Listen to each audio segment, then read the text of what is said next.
Up first, damning questions are being asked of the police this evening following claims from a Clarendon family that a Rastafarian relative was trimmed while serving time in a lockup in Clarendon recently. Dwayne Anderson has the details. 19-year-old Nzinga King is now sporting a low haircut. But Miss King is a practicing Rastafarian, and up to the 22nd of July, she had dreadlocks. She is livid about the change that allegedly took place at the hands of a policewoman while she was in custody at the Four Parts police station. I have been violated on my rights, and I need justice. I need it to stop. I can't even imagine the reason why she cut my hair. She have no right. She said when I asked her why she cut my hair, her explanation was my ear can play straight to me and other inmates because I can use my locks to hang myself. And that is no explanation. This is a picture of Miss King prior to the unwelcomed haircut. The teen explained that she landed in lockup after being ordered by a judge to serve 10 days or pay a $6,000 fine after being charged for disorderly conduct.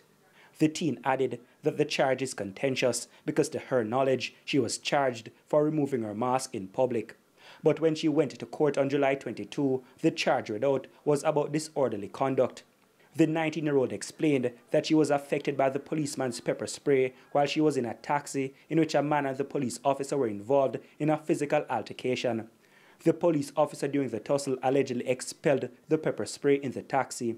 She said she criticized the officer for his actions and was subsequently arrested and charged. Maybe just sit down and analyze it that I spray pepper spray in the car, so she have to remove her mask. So they're just finding something to say or something to charge me for because they know that he's wrong. Miss King was at the lockup from July 22 to July 26. Her mother eventually paid the fine and she was released. The teen said during the inhumane ordeal, she was also deprived of basic amenities. The JCF leadership says it has ordered an internal investigation into the case. Dwayne Anderson, TVJ News. And in a release just in, Police Commissioner Major General Anthony Anderson has ordered that a team of investigators be dispatched to Clarendon to investigate the case.